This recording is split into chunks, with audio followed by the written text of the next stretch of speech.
hoping that you're finding something like this. I wanted to talk a little bit about the hidden lines specifically, because those are sometimes kind of tricky for some people with this particular one. A lot of people can figure out that if they're looking at the front view, that there's one here. They're looking at this thing and they go, okay, well, I know that if I'm looking at this front view, that there's a corner back in here. Okay, so this corner, even if you're like, well, it stops right there, you're right, but this back corner would go all the way down, otherwise this thing would have fallen over. So there's a back corner that exists that you would have to show at the lower half of this.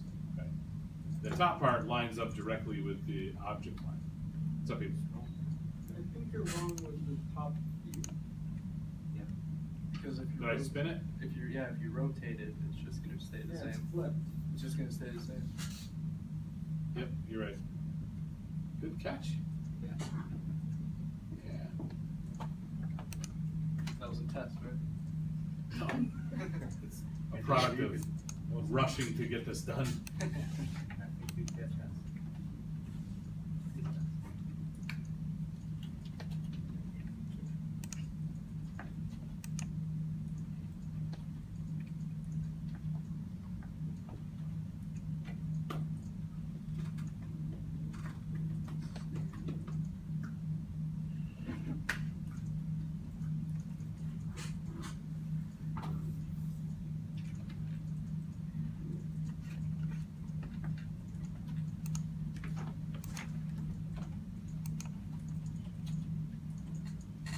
Better?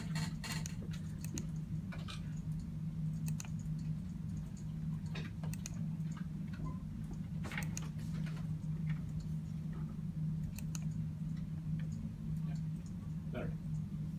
Okay, so the other one, like I was saying, this guy right here is the one that people kind of stumble with a little bit.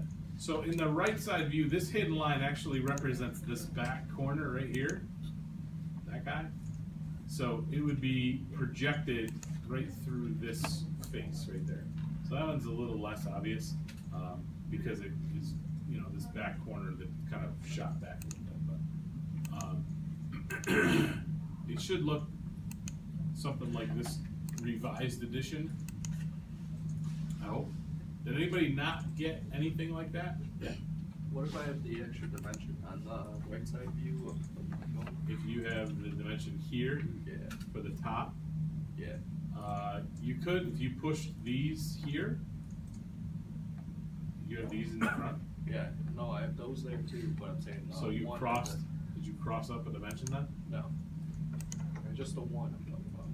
No. Oh, yeah, so that's a good question, Brett. So my feeling on that is this. I don't know that it's like written in stone, but the way that I try and do it is because whenever I'm machining a feature, I like to know like what the two distances are. I try not to put a partial without an overall unless I'm forced, and I'm going to go back to that in a second, unless I'm forced to put it kind of like by itself. So I try and associate them together as much as possible. Otherwise, what happens is I don't know, like if you put this guy here, right? This part, then I don't know how big this part is unless I have to reference another view. So from my standpoint, it's just more efficient to find the information in one view than having to go to two. Like I said, it's not really a rule. It's just kind of like, from my standpoint, when I'm looking at something I'm trying to build, I want to do it as fast as possible. So that kind of leads me into this guy. When we did this, one of the things that we did not do is the distance here. Would you agree with that? Yeah. I know the height of this guy because I can reference it from here, but I don't know how far in this edge goes. And you heard me say earlier that I cannot dimension to a hidden line, which is where that feature is shown. So like Brett just kind of asked this, I'm forced to put this guy down here as a dimension kind of all by itself as a partial here. Okay.